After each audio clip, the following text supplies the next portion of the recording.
Hola y bienvenidos a Irreversible. Soy Ricardo Martínez. Yo soy Jorge Soto.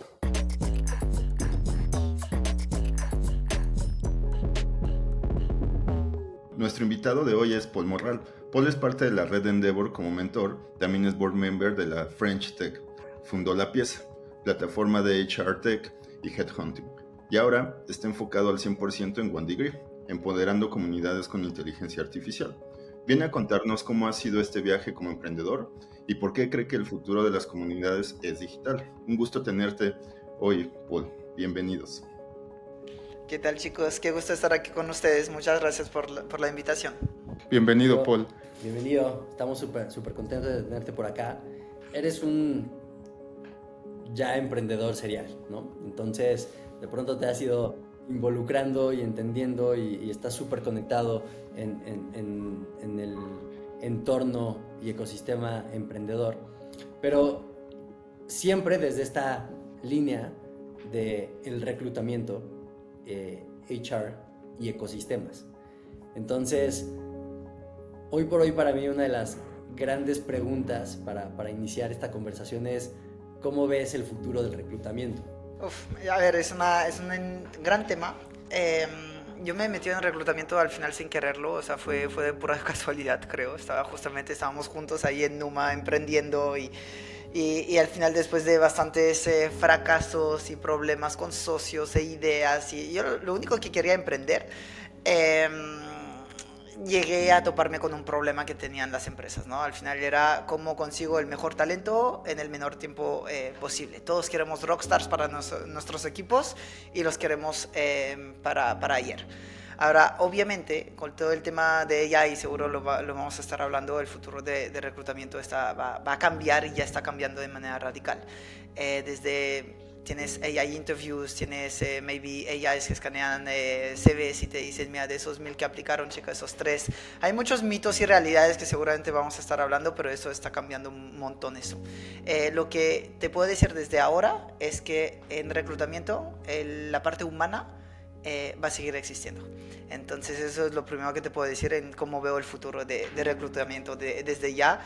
Obviamente con tecnología, pero la parte humana va a seguir siendo fundamental y se necesitarán todavía hacer entrevistas reales para ver si realmente queremos contratar una persona o no.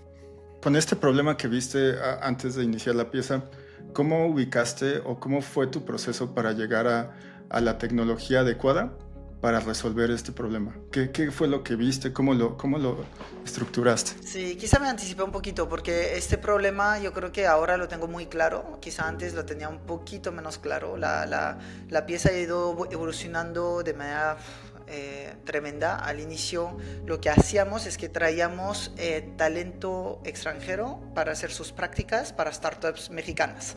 Y en cuanto a tecnología, ahí era solamente público en grupos de Facebook. En este caso, todas las unis tenían un grupo de Facebook de empleabilidad. Entonces publicaba en los grupos de Facebook de las universidades fuera de México ofertas de empleo. Recibíamos currículums por emails, hacíamos llamadas y después presentábamos a esos interns para que entraran directamente a trabajar con esas compañías. Era un modelo que más o menos funcionaba. Y ahí el problema era necesito talento diverso y yo soy startup de Numa, entonces, o de otro lado, y tengo poco dinero, ¿cómo lo hago? Y entonces pues la solución es te brindo interns, ¿no?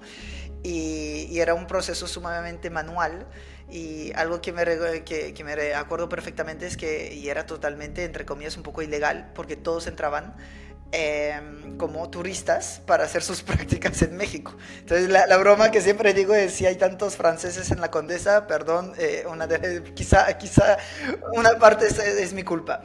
Pero bueno, y después pues nos dimos cuenta que eso no podía escalar por ese tema de que todos entraban como turistas y ahí nos dimos cuenta que HR en ese entonces pues estaba medio roto, donde no se usaban ATS o los ATS que habían, que son los CRMs para reclutamiento, eran muy caros. Y que en las universidades también tenía cada uno su plataforma o tenía su grupo de Facebook donde entonces no había ningún proceso también para llegar al talento universitario. Entonces, viendo un poquito esos temas, dijimos la solución es muy sencilla, es un ATS, es decir, un CRM para la gestión de vacantes en América Latina y que esa plataforma permita de manera automática publicar tu vacante en todos los portales universitarios. Y entonces eso fue en realidad la segunda versión o primera versión de la pieza, un poco más tecnológica, que era una plataforma donde se conectaba con portales de empleo de las universidades que nosotros les damos de manera gratuita a las universidades, y para que los clientes pudieran publicar en 2 clics en la bolsa de trabajo de la Ibero, del TEC, de la UNAM, del Poli, etc. y recibir en un lugar, literal, todo el talento de todas esas bolsas de trabajo. Terminó siendo todo un tema y no funcionó, pero así fueron como las primeras ideas de lo que pasó con la pieza. Lo que viene después es básicamente, nos dimos cuenta que el CAC era mucho menor traer un candidato directamente a la plataforma de la pieza que intentar traer el estudiante del TEC a la bolsa de trabajo del TEC, porque las personas no querían entrar a la bolsa de trabajo de su universidad, aparte de que era un pain. Eso es otro tema, pero es un pain a veces trabajar con ciertas universidades. No voy a mencionar ningún nombre, obviamente, porque algunas son increíbles, pero trabajar con universidades en LATAM es un pain, es muy manual. Y activar esas plataformas fue muy complejo, por lo que abandonamos esa idea, ¿no? Como era un pain el tema de las universidades, activar esas bolsas de trabajo, dijimos pues vamos a centrarnos solamente como un ATS, como lo hacía Lever, Greenhouse, Tim Taylor, que son competencias de ATS que hoy en día son grandes en el mundo. Vamos a hacer lo mismo pero para LATAM. Entonces, en lugar de crear las bolsas de trabajo, empezamos a conectarnos vía API a las bolsas que ya existían, LinkedIn, Indeed, OCC, etc., para que los clientes pudieran publicar en esos portales, también en la pieza, y recibir el talento de esos lugares, ¿no? Nos dimos cuenta, intentamos monetizar, ahí es cuando llegaron algunos clientes, Fondeadora, Flat fueron los 2 primeros clientes, entonces eso hablo de más o menos 2020. Y levantamos capital, levantamos un pequeño pre-seed de 300 y tantos mil dólares, que eso también les puedo contar cómo fue, pero fue gracias a un mail en frío a un fondo en Francia que puso el primer cheque, y ya después pudimos obtener unos angels, y intentamos crecer el ATS. El ATS al final no funcionó. Porque pues a nivel de tecnología al final no lográbamos competir con esos monstruos que ya estaban establecidos desde hace años, y una de las mejores decisiones que hicimos con la pieza fue vamos a dar esa plataforma al final sin costo, y vamos a lanzar un servicio de headhunting. Entonces, ¿qué significa eso? Significa que varias empresas empezaron, las que tenían quizás no tenían un presupuesto para ATS y demás, empezaron a publicar muchas vacantes en la pieza, y empezamos a recibir un montón de CVs en nuestra base de datos. Entonces recibíamos todos los currículums y al final todas esas vacantes que publicaban los clientes. Y esos currículums que se registraban en la pieza los usábamos para nuestro servicio de headhunting. Entonces cuando un Coca-Cola nos decía, oye, busco este perfil en particular, pues probablemente había una vacante similar que se había publicado en las últimas semanas en la pieza, entonces buscábamos en la base de datos talento que podía estar en la base, y es así como lo podíamos presentar con Coca-Cola. Todo eso después se automatiza. Hoy en día la pieza sigue siendo una plataforma gratuita donde las empresas pueden publicar sus vacantes sin costo y gestionar vacantes, tener su página careers y un montón de cosas. Y tenemos la parte de headhunting. Y la parte de headhunting, ¿cómo funciona? Si mañana un corporativo nos dice, busco un product manager que trabaje en fintech, que esté en Ciudad de México, que quiera ganar, no sé, o donde yo puedo pagar 90,000 pesos, pues hay una AI que nos dice, de 600,000 personas que tienes en tu base de datos, esos 150 son PMs en fintech en México con el rango de sueldo que quieras. Mandamos automáticamente cientos de WhatsApps a esas personas que tienen el perfil, los entrevistamos, los pasamos a cliente. Pero es así como la pieza puede ser, su ventaja competitiva al final es el tema de tiempo. En un día o en una hora yo puedo contactar a cientos de perfiles que tienen exactamente el perfil que puedan solicitar los clientes. Entonces así es como más o menos ha ido evolucionando la compañía. En este viaje que has tenido de estos modelos B2B, B2C o B2B, B2C, ¿dónde has visto más resistencia al cambio? O sea, porque quiero pensar que han sido, como mencionaste hace rato, tal vez universidades o más las personas dejando su información dentro de una página nueva. O sea, ¿cómo viste tú en este trayecto esa resistencia? La resistencia principal es como los ATS no existían en LATAM en ese entonces, las empresas no los usaban, o si quienes lo usaban eran ya los grandes corporativos que estaban casados con SAP, pero fuera de eso nadie usaba un ATS. Entonces para ellos era empezar algo nuevo, porque no había como tal un mercado. Entonces ahí es donde veíamos más resistencia. Entonces ese tiempo, con el tiempo, obviamente las empresas ya se adoptaron, ya entienden que necesitan tener como un CRM para la parte de sus vacantes, de seguimiento y demás, y es mucho más fácil que hoy en día te compren. Pero en ese entonces, que éramos totalmente nuevos, fue muy difícil esa resistencia. Al final la empresa te decía, oye, pues yo ya lo hago todo manualmente, voy a UCC lo publico, voy a LinkedIn también, voy a Indeed y lo hago, y no veían quizá el interés de pagar para una plataforma que te integraba todo y que te podía de cierta manera eliminar el sesgo, que eso es otro de los temas, ¿no? Pero ahí fue donde había mucho más resistencia. Ahora, cuando les dices, es gratis, ahí cambian las cosas. Lo empiezan a usar y demás, y al final el cómo ganamos dinero es gracias a la data que se genera gracias a esta herramienta gratuita.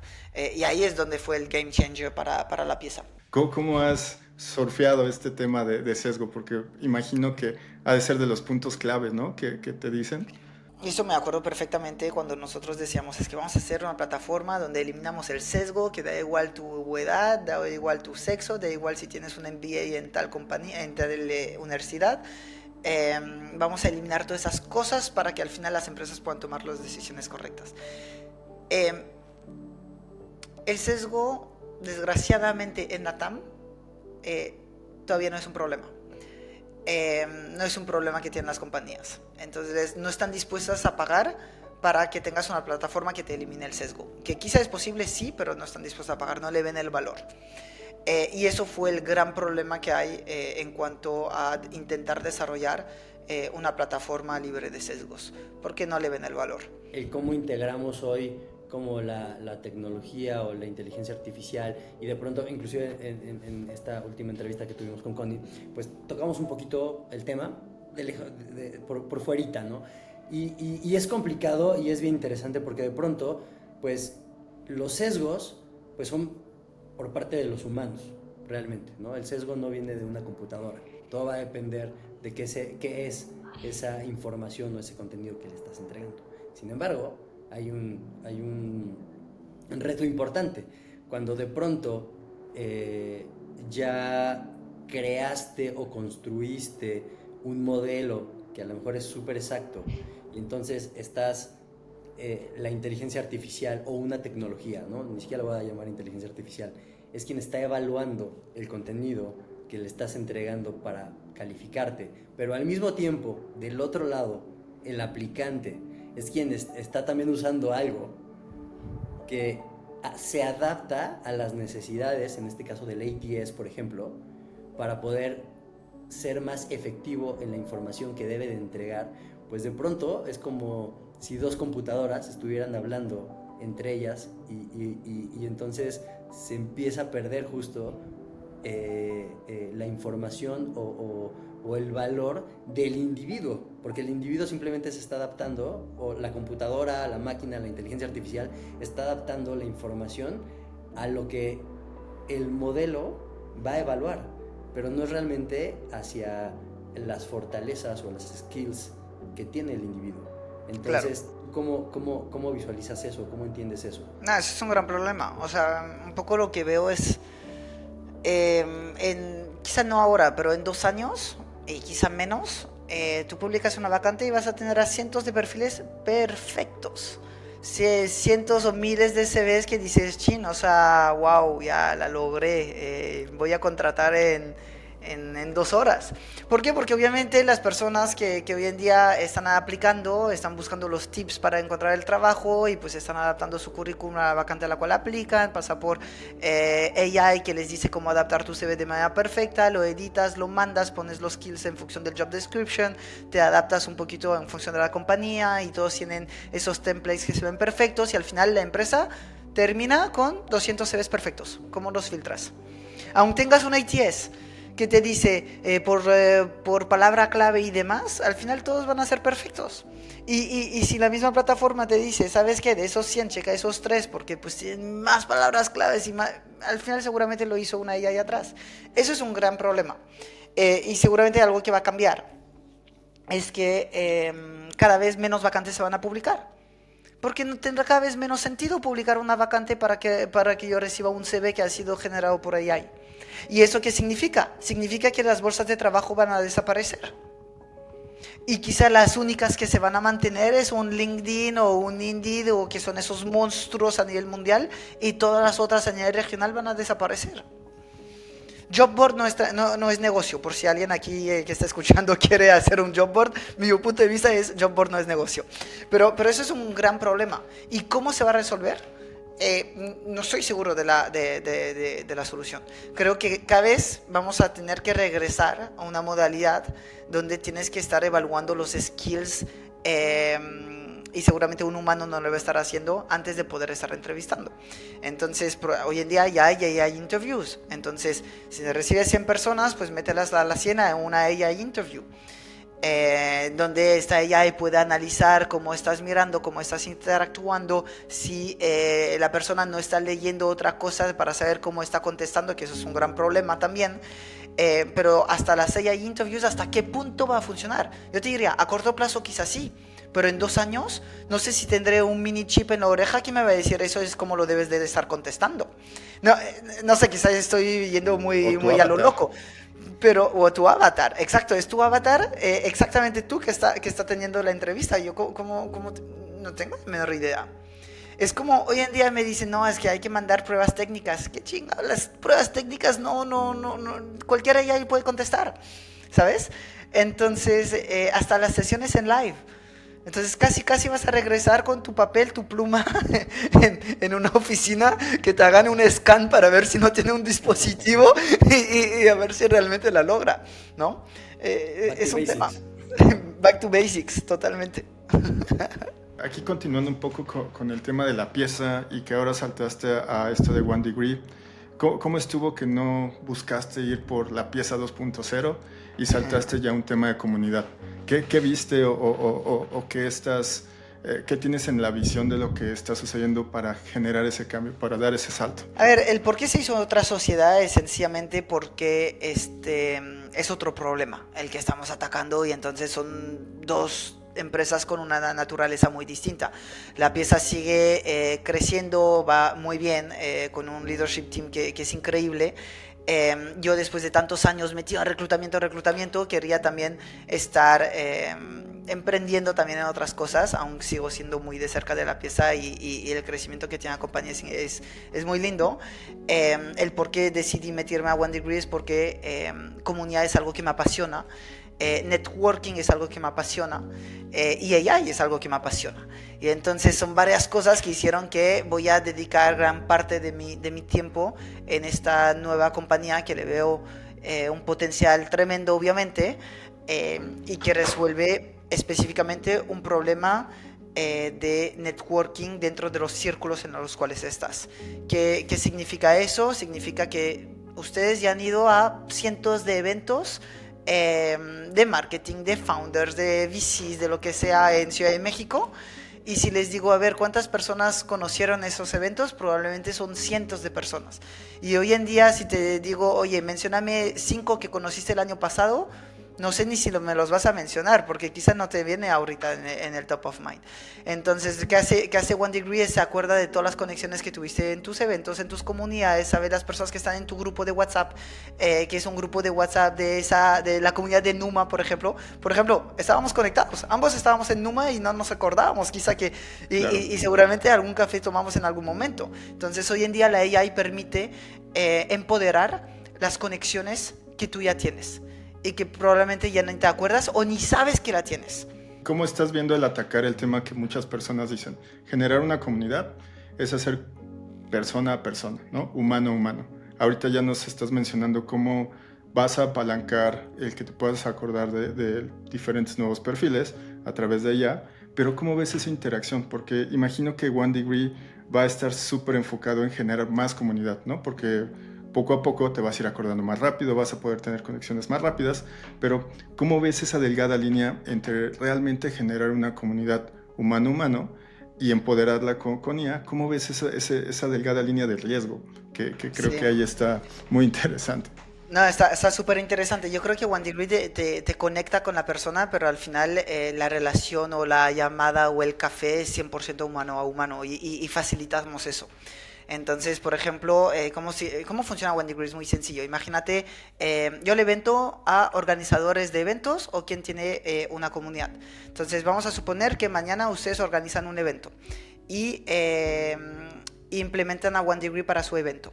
Cualquier persona que entra al evento va a aparecer al inicio del evento un código QR que es sencillamente hablar por WhatsApp con la IA. Entonces la IA te va a decir, oye, dame tu nombre, dame tu LinkedIn, dame tu posición, qué retos tienes, y qué va a hacer después de esa mini intro. Te va a decir, ¿sabes qué? En este evento deberías conectar con ese otro founder que maybe te solucione uno de los retos que me acabas de mencionar y tiene exactamente el perfil que a ti te interesa para hacer networking y también lo va a presentar a la otra persona. Entonces, ¿qué hace One Degree? En lugar de que solamente hables en un evento con 1 o 2 personas, que eso pasa siempre, quizá hables con 5, 10, que son personas que hagan sentido con tu perfil y lo que tú estás buscando dentro de ese evento gracias a la inteligencia artificial. Entonces, a lo que voy es que van a haber más conexiones humanas gracias a la IA, en este caso de uso, por ejemplo. Me hace todo el sentido, pero también hay muchas cosas que me podrían preocupar, ¿no?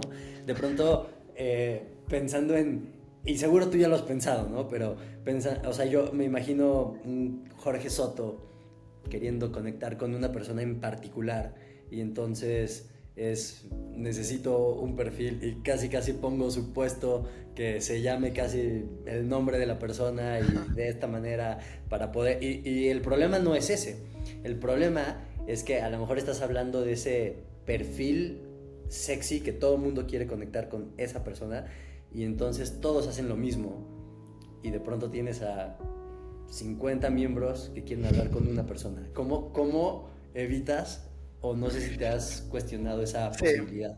No, obviamente, pues ahí la AI sabe que debe de presentar, no puede presentar más de X cantidad de veces un mismo perfil, entonces se divide y puede entender los retos. Si tú, imagínate, es como llega solo un VC y llegan 100 founders que están levantando capital. El VC va a decir, yo me escapo de ahí, o sea, pero si le dices a la AI, oye, el VC solo preséntale a los 3 que hagan más sentido con la tesis de este fondo, y a los demás les dices, mira, desgraciadamente quizá no te puedo presentar un inversionista, pero te puedo presentar una head of de marketing que te va a ayudar con tus campañas porque estoy viendo que estás haciendo paid marketing en Google. Pues le generas valor a otra persona, quizá no resolviendo el problema principal y le ayudas a otra persona que quizá no iba a recomendar. Entonces, esos son temas al final de calibración y de la inteligencia artificial, pero que 100% se puede ir haciendo. Uh-huh. Me cuesta un poco de trabajo entender el modelo, ¿no? Sí. De pronto hablas de comunidades, que creo que además hoy en día no hay... O sea, no es algo de lo que la gente hable tanto, ¿no? O sea, de pronto tienes, por ejemplo, en México Tech Week esta semana y sí, todo el mundo en LinkedIn habla del Tech Week, pero de pronto se acaba esta semana y se acaba que te estén hablando de comunidades, ¿no? Entonces, me gustaría entender 2 cosas. Uno es cómo percibes las comunidades. Seguro están creciendo, yo cada vez estoy en más, pero me gustaría entender un poquito tú cómo percibes ese crecimiento y por otro lado que nos puedas hablar de cómo es ese modelo y cómo funciona. El modelo tiene 2 casos de uso. Entonces, uno, eventos como el que acabo de mencionar, y aquí quien paga son quien organiza el evento. Yo quiero, obviamente, si yo organizo un Tech Week, quiero que mis miembros conecten entre ellos, ¿no? Entonces, en función de la cantidad de participantes, pagas X monto. Para las comunidades es exactamente el mismo el reto. Ustedes estamos, no sé, tú te graduaste del TEC, ¿verdad, Jorge? Entonces, si tienes una macro comunidad del TEC de Monterrey, si lo ves así.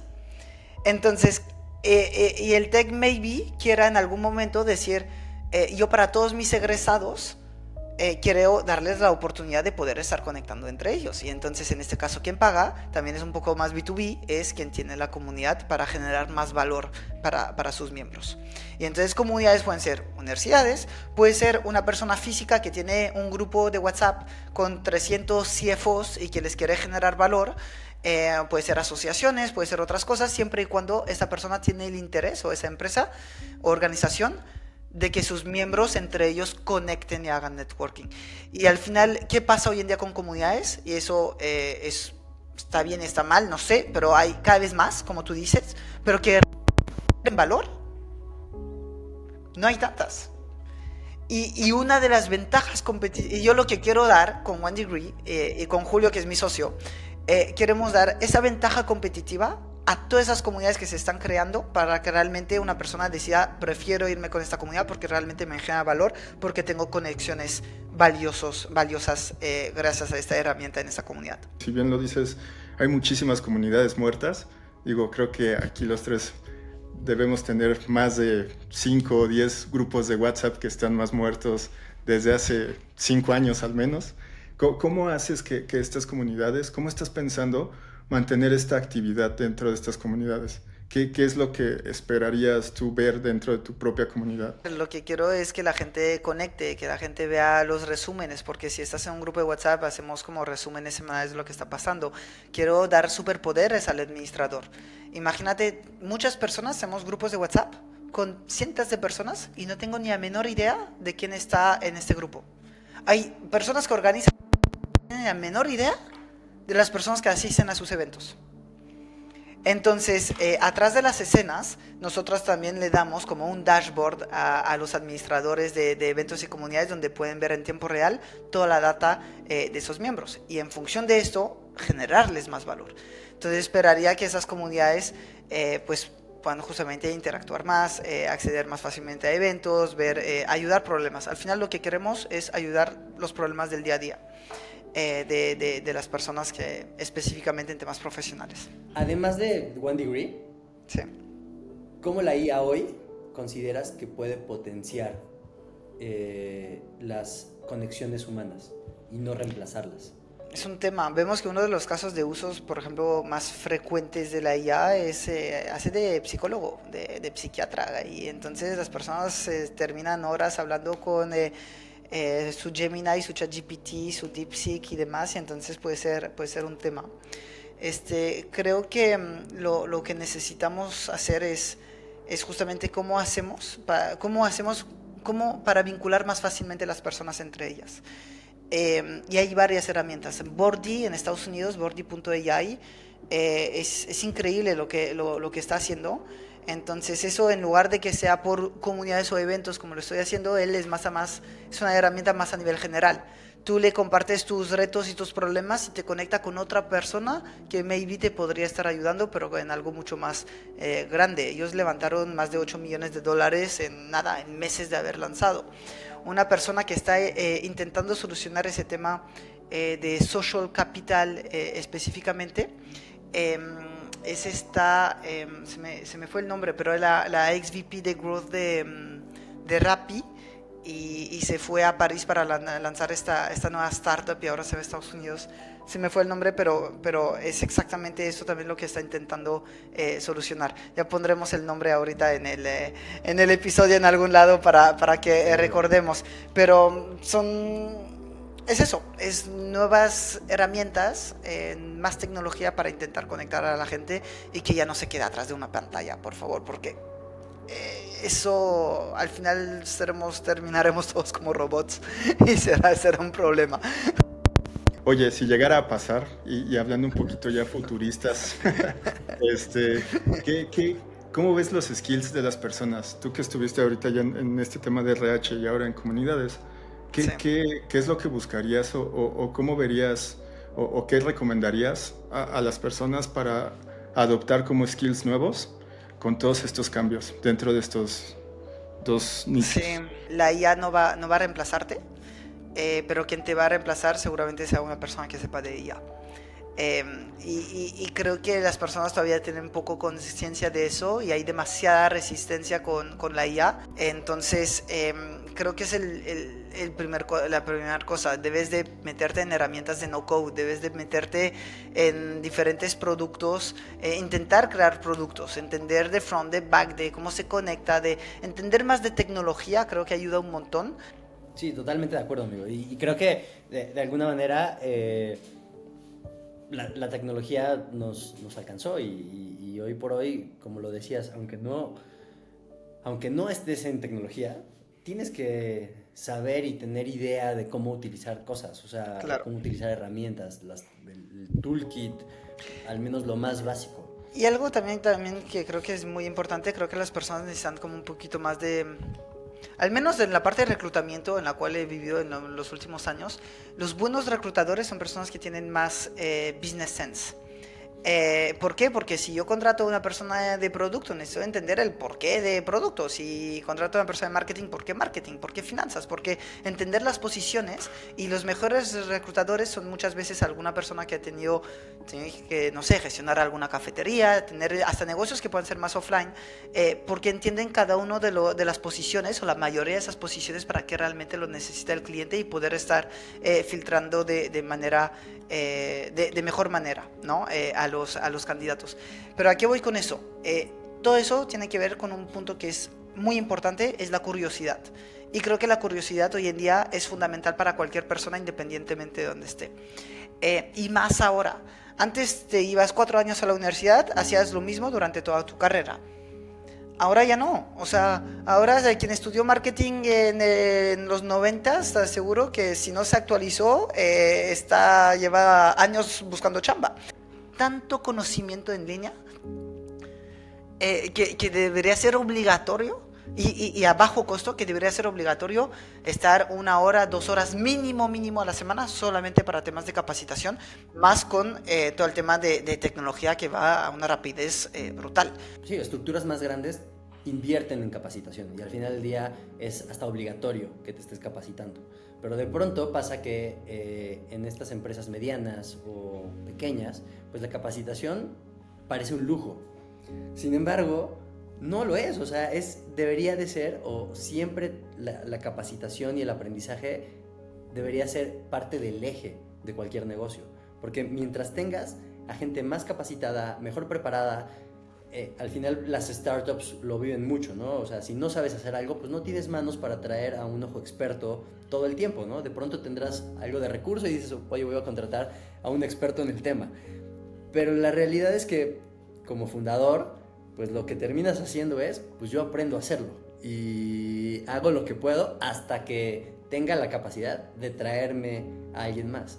Pero ya que tienes un equipo, pues lo que sí esperarías definitivamente es que esas personas no le dediquen todo el tiempo a estar en la talacha, porque al final del día justo es, hoy más con todas las herramientas que tenemos, es cómo le hago para automatizar algo, ¿no? Y de pronto, pues no sé hacer video, pero pues mira, ya me metí a Gemini y a Sora y de pronto hice un prompt a HeyGen y ya me grabé y automaticé todo un flujo para estar haciendo videos sobre cualquier tema y hago loops virales, ¿no? Entonces se vuelve bien interesante. ¿Tú qué opinas sobre la falta justo de atención en esa capacitación hacia los equipos? Quizá voy a decir algo un poco fuerte, pero a ver, es un must que las empresas deben de seguir capacitando a su equipo, y seas empresa pequeña, mediana, grande, lo debes de seguir haciendo y empujar eso. Pero la parte triste que yo veo un poquito es que esas empresas de e-learning, muchas están pivoteando de un modelo B2C a un modelo B2B. ¿Qué significa? Que parece que haya más plata para capacitación en empresas que lo que la gente realmente está dispuesta a pagar para su propia capacitación. Y eso es lo que se me hace triste. Porque al final, si bien es una obligación de la empresa formando a las personas, también deben tener las personas más iniciativa en decir, yo tengo que seguir invirtiendo en mi capacitación. Entonces, ahí es donde no debemos de decir, chin, es que es responsabilidad de mi empresa, es responsabilidad de mi manager. No, es responsabilidad mía también. Entonces, claro que la empresa si te paga cursos y capacitaciones, chingón, pero no esperes eso.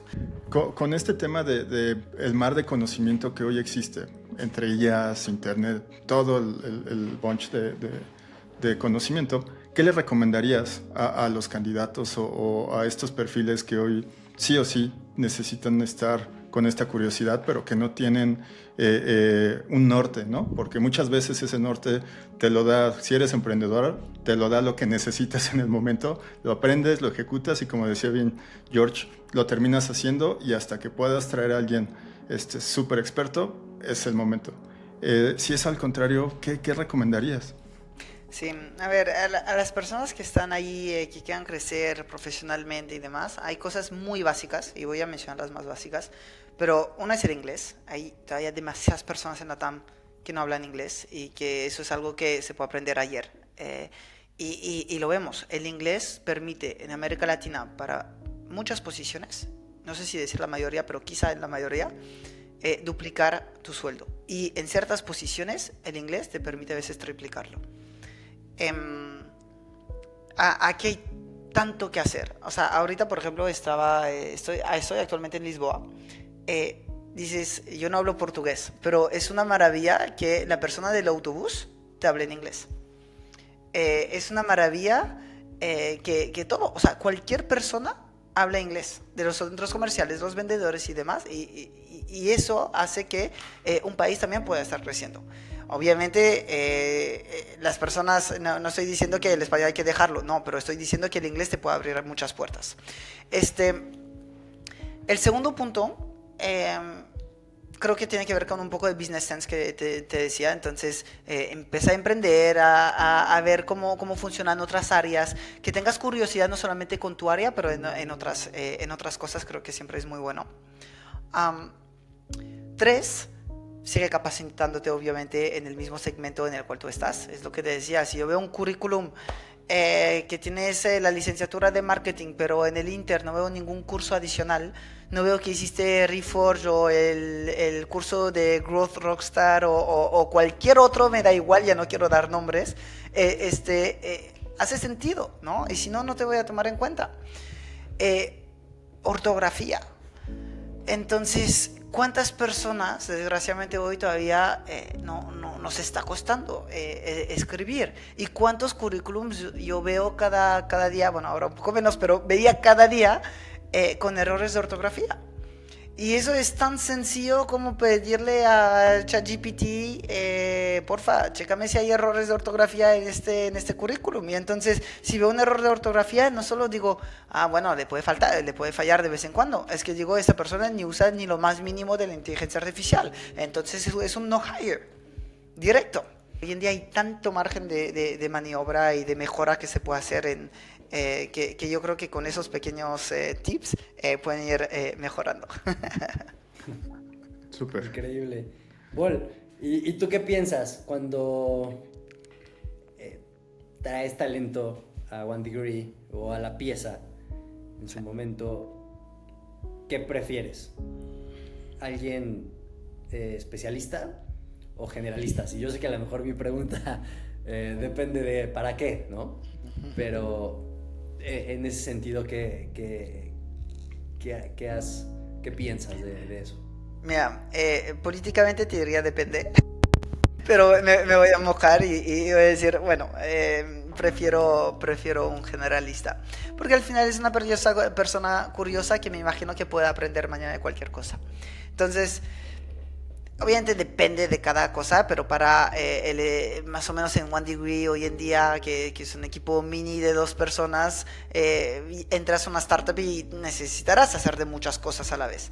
Y entonces, si solo te has enfocado toda la vida y sabes de una cosa en particular súper especial, qué chingón, quizá otras organizaciones hace totalmente el sentido, pero al menos para nosotros, todavía muy startuperos, buscamos más generalistas. ¿Cómo visualizas que en los siguientes años va a cambiar el juego digo, ya lo tocamos un poco, ¿no? Pero ¿cómo va a cambiar el juego para las personas que están buscando trabajo? Yo creo que los portales de empleo van a desaparecer, y lo que necesitas es crear cada vez una red personal cada vez más grande, porque los contactos va a ser, si ya es importante hoy en día, mañana va a ser todavía más importante. Si yo soy, no sé, soy un gerente de finanzas, yo debería ir a tomar un café con todos los CFOs de la ciudad, o que me hagan intros con todos los CFOs de la ciudad, porque quizá hoy estoy muy cómodo donde estoy, pero yo no sé si mañana estaré buscando un trabajo. Y quién me puede abrir las puertas más fácilmente muchas veces es tu círculo más cercano y las recomendaciones que pueden hacer. También lo que diría es, nunca terminar mal de un trabajo. Creo que eso también es muy importante, porque no sabes al final si en ese mismo trabajo mañana te pueden estar abriendo puertas, o que las personas con quien colaboraste allí mañana te pueden ayudar. Contactos y abrirse puertas con conexiones.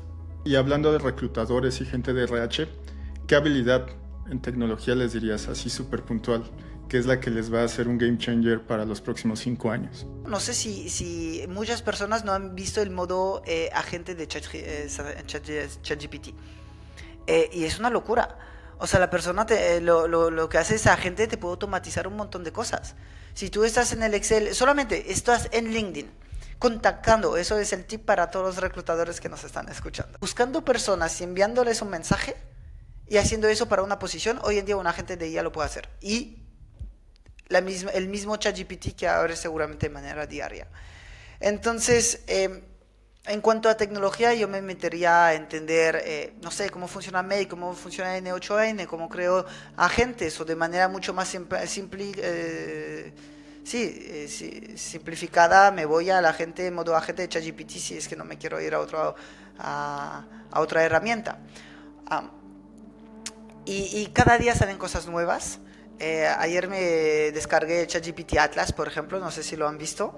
Entonces, siempre hay cosas nuevas y es estar a la vanguardia, porque hoy en día, cada día hay algo nuevo y es necesario estar viendo cómo funciona. Si yo estaba trabajando en temas de SEO, ¿cuánta chamba tengo ahora? Porque ya no sé ni dónde están buscando o dónde van a estar buscando las personas. Y en 5 años, ¿qué tarea de un reclutador va a estar haciendo 100% IA? Creo que el primer filtro, como actualmente, el primer screening, ya sea una AI interview, otra herramienta, todo eso lo va a seguir siendo las inteligencias artificiales. Hoy en día siempre tenías el analista, la persona que hacía como ese primer filtro y demás. Eso 100% lo va a hacer una AI. Después, todas estas tareas de contactar, de sourcing, yo creo que lo hará una IA. Hoy en día es un poco difícil todavía hacer eso porque hay muchas plataformas que ponen peros. Obviamente no les gusta a LinkedIn que haya bots mandando mensajes a un montón de gente, pero creo que esa tecnología avanza mucho más rápida. Entonces, todas esas tareas de sourcing, de búsqueda y demás, seguramente en un 70% será automatizado. Y después todo lo que tenga que ver con actualizaciones, feedback de la entrevista, tendrás bases muy consolidadas con ella y que obviamente podrás ir editando, que eso también lo va a hacer la tecnología. Una IA no lo hace todo y no te puedes ni asegurar que no es una IA que está contestando a una misma IA. Entonces siempre habrá como personas avanzando cuando quizá no deberían. Y ahí es donde la parte humana debe de venir, back to basics, como lo dijimos al inicio de este podcast.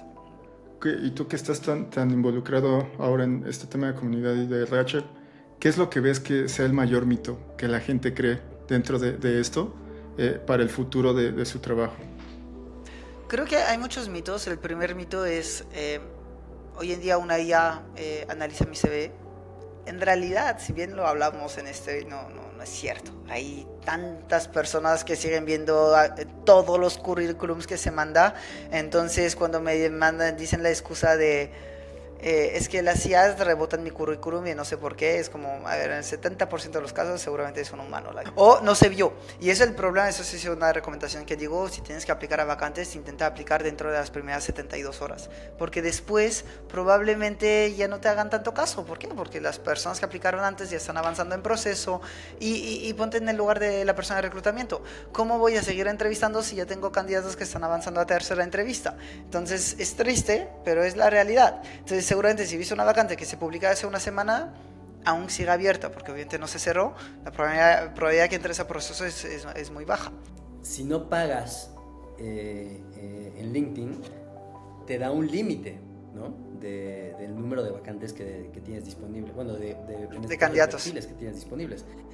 De candidatos, exacto. Entonces, prácticamente, pues si la empresa que está poniendo la vacante no pagó el servicio, pues solamente va a tener como 20 vacantes. Entonces, prácticamente ya desde ahí es un posible limitante para los participantes, ¿no? que están aplicando, ¿no? Si no fuiste de los primeros 20 en una de esas, ni siquiera leyeron tu currículum, ¿no? Correcto. Pero bueno, pues mi querido Paul, muchísimas gracias por darte el tiempo de estar con nosotros. Queremos cerrar con una última pregunta Y eso puede ser en el sentido que tú quieras. Preferiríamos que fuera personal. Tu momento irreversible. ¿Cuál es tu momento irreversible? El momento en el que llegué a México. 100%. México ha sido una locura, o sea, a ver, papá catalán, mamá francesa, toda mi familia en Europa, todo fuera, ¿qué voy a hacer al otro lado del mundo? Y ¿por qué me quedo 10 años ahí? O sea, ha sido de lo más lindo que me ha pasado en la vida, la verdad, es que así, sí, me quedo con México 1000 veces. Y todo lo que ha pasado después de llegar a México ha sido de lo más lindo, 100%. Increíble. Increíble, Paul. Pues nuevamente muchísimas gracias por compartir este momento irreversible. Mil gracias por aceptar la invitación y pues muchísimas gracias y listo. Aquí estamos cuando gustes. Mil Gracias, chicos. Un fuerte abrazo. Mil gracias por todo. Abrazo grande. Tomar acción es irreversible. Si encontraste ideas de valor en este episodio, compártelas con ese amigo que necesita escucharnos. No olvides suscribirte, deja tu like y mándale esto a alguien antes de que el algoritmo nos esconda. Gracias por escuchar.